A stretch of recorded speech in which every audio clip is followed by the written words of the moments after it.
Bonsoir à tous et bienvenue à ce 20h sur la télévision Burkina Info.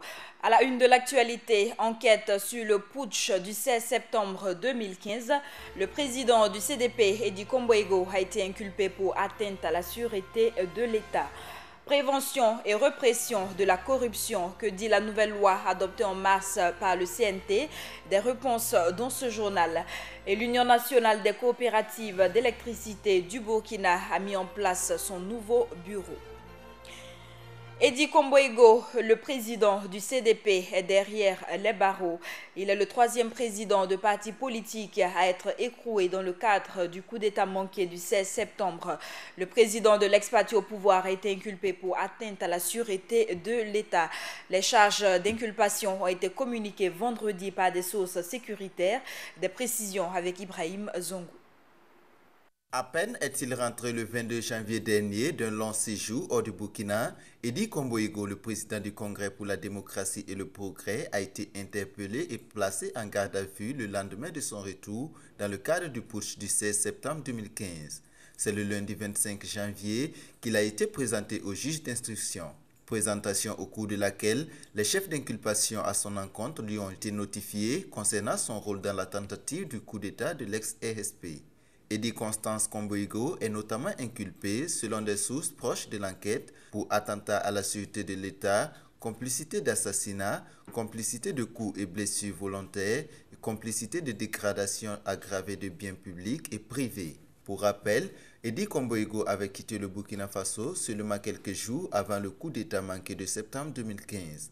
À l'époque, beaucoup d'encre et de salive ont coulé sur son implication présumée dans l'avènement du coup d'État. Cela a été soutenu par la commission d'enquête sur le putsch qui a cité son nom dans son rapport transmis au Premier ministre courant novembre 2015.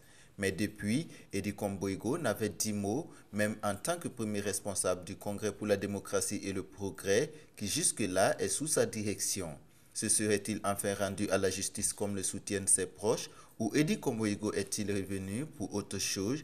Rien d'officiel n'est pour le moment annoncé ni par l'intéressé ni par son parti. Soulignons qu'une quarantaine de personnes civiles et militaires sont détenues dans le cadre de ce putsch. Parmi elles figurent d'autres responsables politiques tels que Maître Herman Yamego de l'UNDD et Yacouba Ouedraogo de l'UBN, ainsi que les généraux Gilbert Diendéré, ex-chef d'état-major particulier de Blaise Compaoré et patron de l'ex-RSP, et Djibril Bassolé, ancien ministre des Affaires étrangères de Blaise Compaoré. Vous le savez, le réseau national de lutte anticorruption RENLAC juge incomplète la déclaration de biens du président Roch-Marc Christian Kaboré. Les responsables du RENLAC appellent l'autorité supérieure de contrôle d'État, ASE, à interpeller le chef de l'État. Et comme vous le savez également, le Burkina dispose de textes réglementant la loi anticorruption. En mars 2015, le CNT adoptait la loi portant prévention et répression de la corruption au Burkina. Des précisions sur son contenu avec Joël Zoundi. Adoptée par le Conseil national de la transition CNT le 3 mars 2015, la loi 004-2015-CNT portant prévention et répression de la corruption au Burkina Faso a été promulguée par le président Michel Kafando le 26 mars 2015. Cette loi est subdivisée en 5 titres et composée de 117 articles. Son but est de renforcer les mesures visant à prévenir et à combattre la corruption, promouvoir l'intégrité, la responsabilité et la transparence dans la gestion des secteurs publics et privés et de faciliter et appuyer la coopération internationale et l'assistance technique aux fins de la prévention et de la lutte contre la corruption. Or, cette loi, comme son nom l'indique, permet de prévenir et de réprimer la corruption. Donc, il y a 2 grands volets, mais en fait, si on regarde dans le texte, il y a un 3e grand volet, c'est qu'à partir du moment où on a prévenu et réprimé aussi, on peut recouvrir les biens qui ont été mal acquis, et que ce soit au plan national ou au plan international. Cité en exemple par la Convention des Nations Unies contre la corruption et l'Office régional des Nations Unies contre la drogue et les crimes, la nouvelle loi est très dissuasive et un rempart contre les citoyens indélicats. Si tout le monde qui administre les biens publics, si on connaît leurs revenus à l'avance, il va s'en dire que déjà ça permet à l'intéressé de réfléchir par 2 fois avant de plonger tête basse dans l'enrichissement illicite. Mais aussi ça donne des instruments au cas où le prévenu, l'homme prévenu, malgré tout, a mis sa main dans la soupe, de le réprimer et en plus même de récupérer en cas de bien mal acquis. Fruit d'une longue et harassante lutte du réseau national de lutte anticorruption RENLAC, du réseau parlementaire burkindi et des partenaires techniques et financiers du Burkina, la loi portant prévention et répression de la corruption au Burkina est un outil qui permettra d'assainir la gestion des ressources et promouvoir la bonne gouvernance. Le syndicat national des agents des impôts et des douanes a un nouveau bureau à l'issue de la clôture des travaux de son 14e congrès. Grégoire Nongo Traoré a été élu président du syndicat. Il remplace à son poste François Moyenga. Des précisions avec Hassan Nakro. Après 3 jours de travail, le 14e congrès du syndicat national des agents des impôts et des domaines SNAID a pris fin ce vendredi 29 janvier 2016. L'un des actes marquants de ce congrès a été le vote du nouveau bureau qui présidera à la tête de la structure. Ainsi, François Moyenga a passé la main à Grégoire Nongo Traoré, le tout nouveau secrétaire général du SNAID, dit placer son mandat sous le signe de la cohésion. Le mandat il est clair, placé sous le signe de la cohésion et de la solidarité dans la lutte ferme de nos intérêts matériels et moraux au niveau des travailleurs, dans la lutte ferme de la corruption au niveau du secteur de l'économie et des finances. Ensuite, dans la lutte ferme de l'amélioration des conditions de vie des travailleurs, l'amélioration matérielle et sur tous les plans. Voilà un peu, c'est résumé par rapport au thème que vous voyez. Quant au secrétaire général sortant, il restera toujours à la disposition de ses frères de lutte. Je suis très content d'avoir pu passer le témoin à des jeunes qu'on a pu former et qui restent toujours donc dans la ligne de l'orientation du syndicat. Ça, c'est vraiment important. Je vais rester auprès d'eux et par mon appui à la formation syndicale. J'ai acquis longuement de l'expérience au cours de ces années et je compte mettre ça à profit pour surtout former les jeunes. Ça, je vais me rendre vraiment disponible pour cela. Pendant ce congrès, il a aussi été question d'amender la plateforme revendicative du SNAID. Au sortir des discussions, les congressistes ont réaffirmé la justesse de l'orientation du syndicalisme révolutionnaire de lutte de classe après une autocritique sincère des camarades. La plateforme revendicative a également été amendée. Des recommandations, motions et résolutions concernant notamment l'unité d'action syndicale, la constitutionnalisation du droit du peuple à s'insurger, la condamnation des actes terroristes, le démantèlement des bases militaires étrangères, etc., ont été adoptés. Au cours de cette cérémonie de clôture, 4 militants de la structure ont été décorés et le secrétaire général sortant, François Moyenga, a été élevé au rang de secrétaire général d'honneur. Les populations affectées par la construction du barrage de Samandeni donnent de la voix pour la prise en compte de leurs revendications. Réunies autour d'un cadre de concertation, elles exigent la réalisation de lieux de culte, d'écoles primaires, de centres de santé pour le développement de leur localité. Du côté des responsables du projet, ces populations font preuve de mauvaise foi. Plus de détails avec Josias Dabiri. La réalisation du projet de construction du barrage de la vallée de Samandeni est actuellement dans une phase très complexe. Le mardi 26 janvier 2016, les populations affectées par le projet, réunies autour d'un cadre de concertation, ont tenu une assemblée générale pour remettre sur table les revendications. Nous revendiquons essentiellement le désenclavement terrestre de toute la zone. Nous revendiquons des écoles primaires, des centres de santé primaires.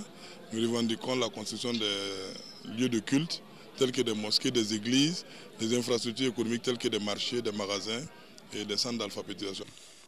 Ce qui dénote selon les autorités du P10 d'une mauvaise foi à reconnaître les efforts déjà réalisés. La coordination du P10 a déjà réalisé pas mal d'infrastructures. Nous avons réalisé des écoles, nous avons réalisé des forages, nous continuons à réaliser. pour ce qui concerne les écoles, nous avons des marchés qui sont actuellement attribués à des entreprises et qui devraient commencer les travaux de construction. Malheureusement, ces entreprises ont été empêchées par les populations de commencer les chantiers. Pour les CSPS, il en est de même. Donc, pour ce qui nous concerne, nous sommes toujours dans la dynamique de réaliser les infrastructures au profit des populations.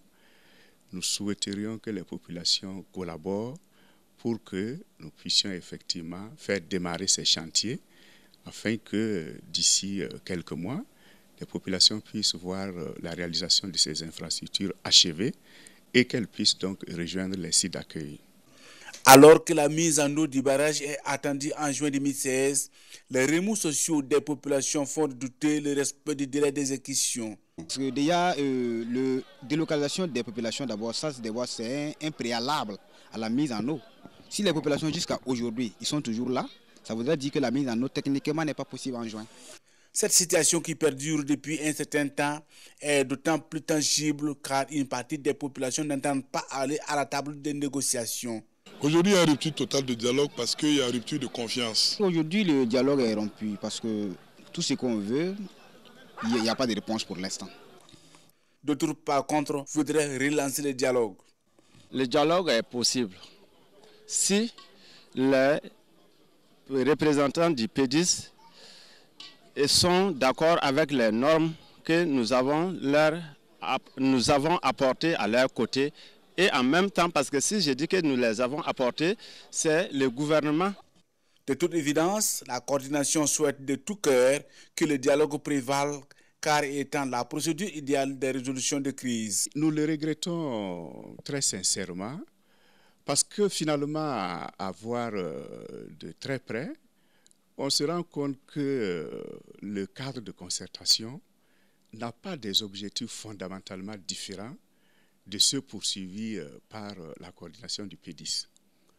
Que ce soit le cadre ou la coordination du PDIS, nos objectifs communs, c'est véritablement de réunir le maximum de ressources auprès du gouvernement pour pouvoir donner aux populations le maximum de facilité pour qu'elles puissent rejoindre et vivre décemment sur les sites d'accueil.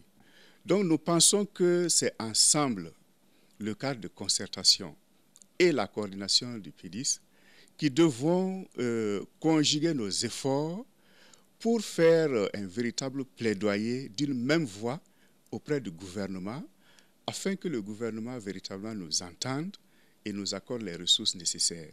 Et nous sommes convaincus que c'est par le dialogue et non une confrontation que nous trouvons inutile entre nous. C'est par le dialogue et la mise en commun de nos efforts que nous pourrons obtenir le maximum de choses du gouvernement. Le moins que l'on puisse dire, c'est qu'il faut forger le dialogue afin de réconcilier les points de vue et de redonner au chantier son rythme initial pour la finalisation de ces gigantesques projets au profit de la population burkinabé. Poursuivons ce journal avec l'Union nationale des coopératives d'électricité du Burkina qui vient de mettre en place son nouveau bureau. Il est composé de 9 membres pour conduire 82 coopératives, projets de coopératives que compte l'Union. Et au cours de leur assemblée générale, le bilan de la gestion de l'ancien bureau a été présenté. Le reportage d'Ibrahim Zongo.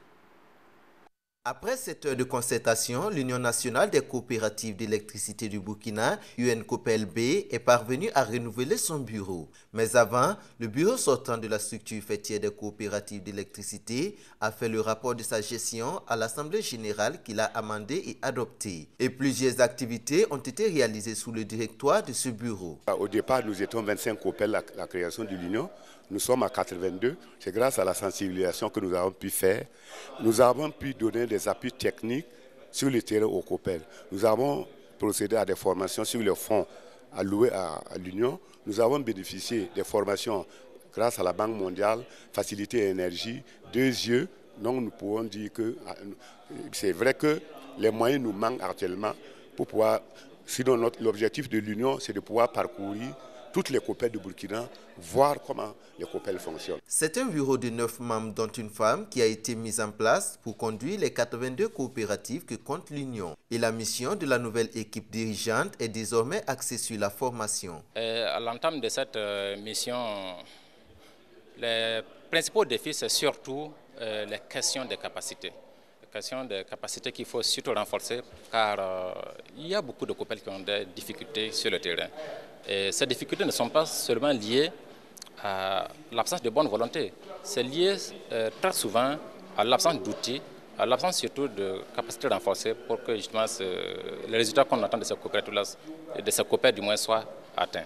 Et nous allons travailler sur le terrain à informer, à former, en sorte que justement partout dans le Burkina, on sache, comme pour paraphraser quelqu'un, que la route du développement passe aussi par le développement de l'électrification. Pour rappel, l'UNCOPEL B a été créée en décembre 2004. Elle a pour objectif de définir les stratégies de développement et d'électrification rurale, et cela en facilitant l'accès de ses membres au crédit. Direction Bobo-Dioulasso, où le bras de fer entre les conducteurs de taxis à gaz et les agents de la police municipale continue. Des taxis ont été saisis pour non-respect de la réglementation en vigueur. Plus de détails avec notre correspondant à Bobo-Dioulasso, Josias Dabiri. Le décret gouvernemental portant sur l'interdiction d'utilisation du gaz butane comme carburant des véhicules automobiles n'est visiblement pas respecté à Bobo-Dioulasso. Cela l'est plus encore chez les chauffeurs de taxis. Ces taxis qui ont été saisis le vendredi 29 janvier 2016 lors d'un contrôle témoignent que le bras de fer demeure encore une réalité entre ces taximens et les forces de l'ordre de Bobo-Dioulasso. En cette période marquée par des incendies tous azimuts, la police municipale de Sia est montée au créneau contre cette pratique et exige que la force reste à la loi. Selon les dires du maître des lieux, en plus des dangers que les taximens courent et exposent les clients et les autres usagers de la route, l'utilisation du gaz butane comme carburant participe à la pénurie du gaz qui fait légion depuis un certain temps, favorisant ainsi le recours au charbon et remet en cause la lutte contre la désertification.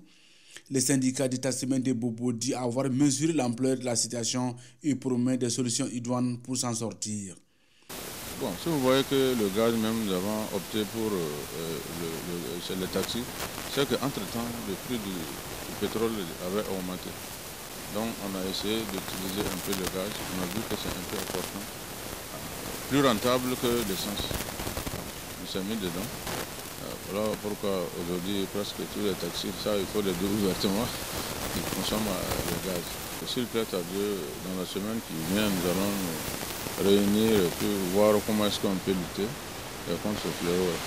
Le commandant de la police municipale de Bobo n'est toutefois pas resté dans une logique de réprimer car il interpelle l'autorité à aider ces taximens à abandonner cette pratique en leur permettant de renouveler leur parc automobile.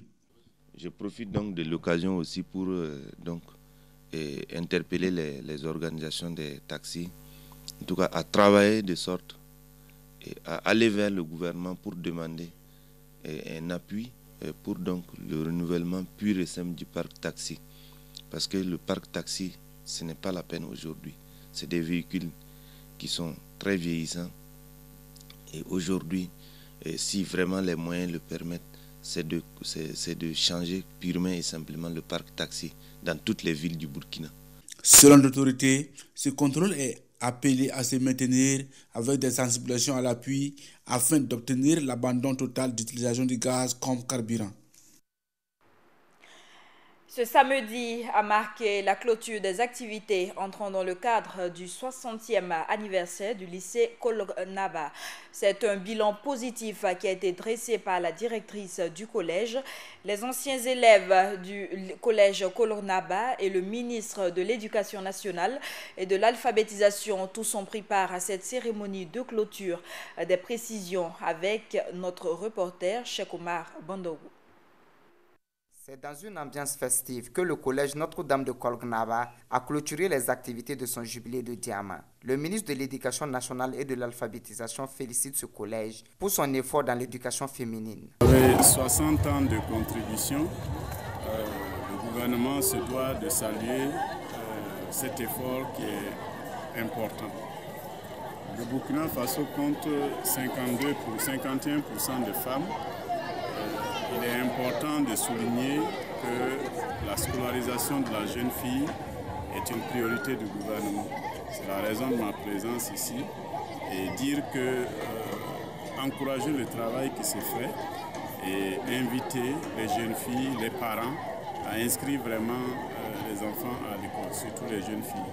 Le bilan de ce collège après 60 années d'existence est satisfaisant, selon sa directrice générale. Le bilan dans son ensemble est positif, mais comme toute œuvre humaine qui est appelée à aller de l'avant, à s'améliorer, nous estimons qu'à partir de 60 ans, nous allons encore développer des stratégies pour toujours de meilleurs résultats scolaires et aussi pour la réussite de nos élèves dans l'insertion sociale, qu'elles soient vraiment des modèles, qu'elles puissent témoigner de l'éducation qu'elles ont reçue dans ce collège. Les anciennes élèves du collège Notre-Dame de Kolgnaba disent avoir de très bons souvenirs de ce collège. Quand je mets les pieds ici, dans cette cour, il y a plein de souvenirs qui se bousculent dans ma tête. Et généralement, ce sont de très beaux souvenirs et ça me donne quelque part un peu de nostalgie. Donc ça me fait retourner en enfance, en jeunesse, pour me rendre compte que le temps est passé. Aujourd'hui, je suis mère et grand-mère et que les jeunes qui sont ici aujourd'hui au collège sont nés après même que j'ai quitté ce collège. Tout en se donnant rendez-vous pour les festivités des 65 ans d'existence de leur établissement, les élèves et le corps professoral se disent ravis de la cérémonie. Ouagadougou abritera en avril prochain la deuxième édition du marché international de la mode africaine. Les préparatifs vont bon train. Les organisateurs de l'activité, l'association des designers pour le développement, étaient face à la presse ce matin pour présenter les innovations. Des précisions avec Cheikh Omar Bandaougou. Maïma, marché international de la mode africaine. Peut-être méconnu du grand public, mais déjà à sa deuxième édition. Cette édition, prévue pour se tenir du 26 avril au 1er mai 2016 à Ouagadougou, est en pleine préparation.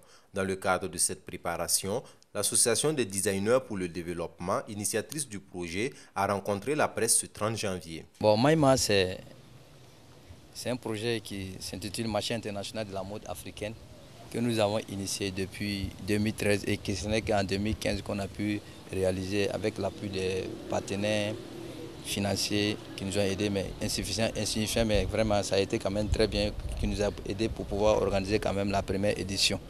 Vraiment, Maïma aussi, c'est une vitrine que nous avons mis en place pour pouvoir comprendre ce qui ne va pas même dans la mode. Même si le thème pour cette année est le même que pour l'édition précédente, à savoir mise en valeur du textile africain pour l'épanouissement des artisans africains, il n'en demeure pas moins que l'édition en préparation se tiendra avec une innovation majeure. En appelant quand même des stylistes d'ailleurs qui vont se déplacer et puis venir. Parce que l'année passée, on avait organisé la première édition avec les styles étrangers qui résidaient ici.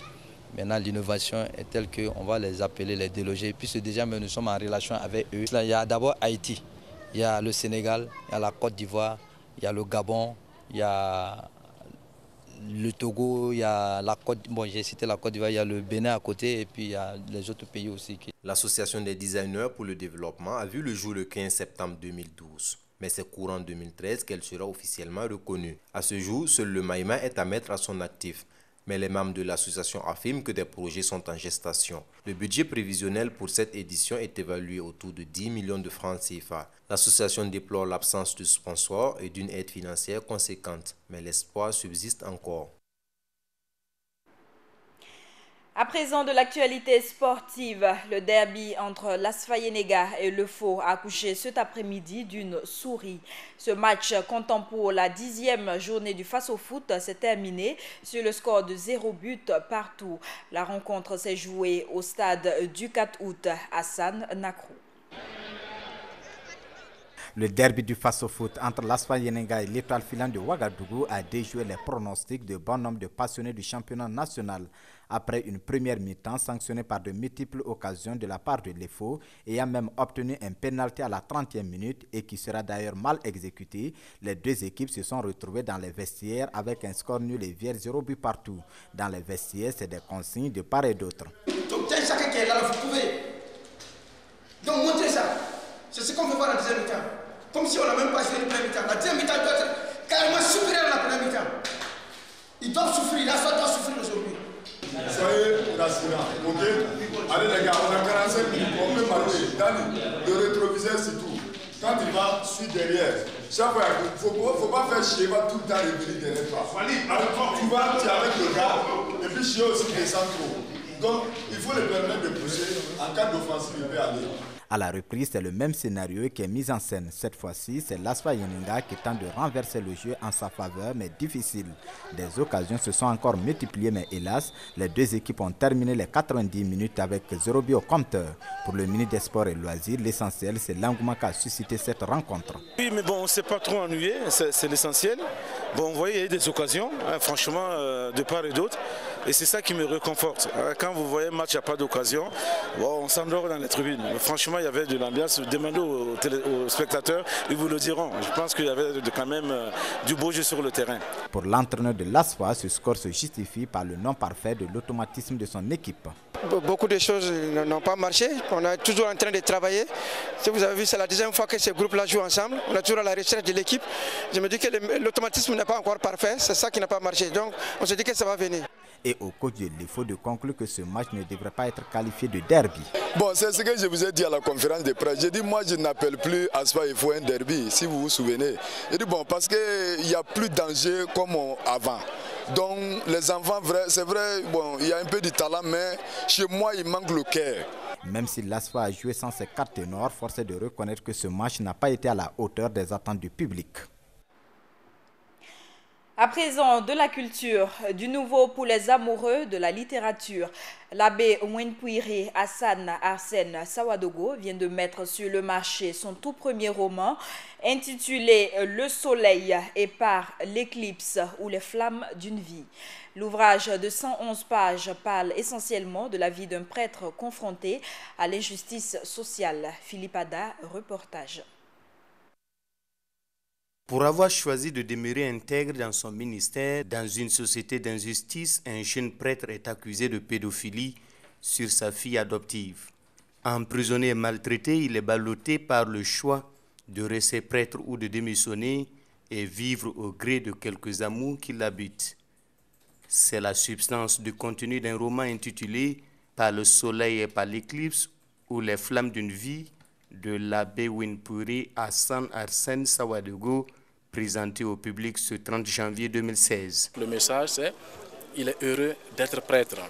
Et malgré tout ce qui se dit, les jeunes n'ont pas à se décourager vis-à-vis de l'idéal religieux si c'est ce qu'ils portent dans le cœur. Et aussi, le message, c'est peut-être chercher le réalisme dans l'appréciation des hommes d'église ou de l'église en général. Vous êtes des médias, vous savez que l'information fait et défait beaucoup de choses. Donc pour moi c'était une contribution aussi à ce qui peut se dire de réaliste sur le sacerdoce, sur le ministère du prêtre. L'auteur évoque dans ce roman plusieurs thématiques qui font entendre ce qui est dit des hommes de Dieu, qui l'interrogent et même l'invective. Notamment aimer, est-ce nécessairement souffrir? Qu'est-ce que la beauté? La beauté est-elle une croix? Une femme peut-elle aimer un prêtre? Le prêtre doit-il parler de politique à l'Église? Quelle attitude vis-à-vis d'un prêtre pédophile? Le célibat sacré des prêtres a-t-il encore un sens aujourd'hui? Pourquoi Dieu permet-il l'échec? Vaut-il la peine de quitter le séminaire pour une fille? Qu'est-ce qu'un bon prêtre? Par le soleil et par l'éclipse est l'une des œuvres avec lesquelles ce jeune auteur a été plusieurs fois lauréat à la Semaine nationale de la culture SNC dans les catégories du roman et de la poésie. Le 26e sommet de l'Union africaine s'est ouvert cet après-midi à Addis Abeba, en Éthiopie. Le président du Tchad, Idriss Itmo Déby, a été officiellement désigné pour occuper la présidence tournante de l'Union africaine. Le passage à témoin entre le dirigeant du Zimbabwe, Robert Mugabe, et son homologue tchadien a été l'un des temps forts de la cérémonie d'ouverture. Et dans son discours, le nouveau président en exercice de l'Union africaine a également appelé les dirigeants du continent à revoir leur fonctionnement collectif, notamment pour assurer eux-mêmes la sécurité du continent. Il a aussi appelé ses dirigeants à mettre fin aux crises par la diplomatie ou par la force selon leur nature. Les Nations Unies ont confirmé aujourd'hui que la détention de Karim Wade est arbitraire. Les experts de l'ONU pointent également du doigt le dysfonctionnement de la Cour de l'enrichissement illicite, dont le système se base sur le reversement de la charge de la preuve. Ils ont également mis en avant la durée jugée abusive de la détention préventive de Karim Wade, à savoir 23 mois entre son arrestation et le prononcement du jugement. Autre actualité, encore un nouveau drame en mer. Au moins 37 migrants, pour la plupart des femmes et des enfants, sont morts ce samedi dans un nouveau naufrage en mer Égée. Originaires de Syrie, d'Afghanistan, mais aussi de la Birmanie, ils tentaient de rejoindre l'île grecque de Lesbos lorsque leur embarcation a chaviré. Et 75 personnes ont été secourues par les gardes-côtes turcs. Et c'est la fin de ce journal. Merci à vous qui l'avez suivi. L'information continue sur le www.boukinainfo.com.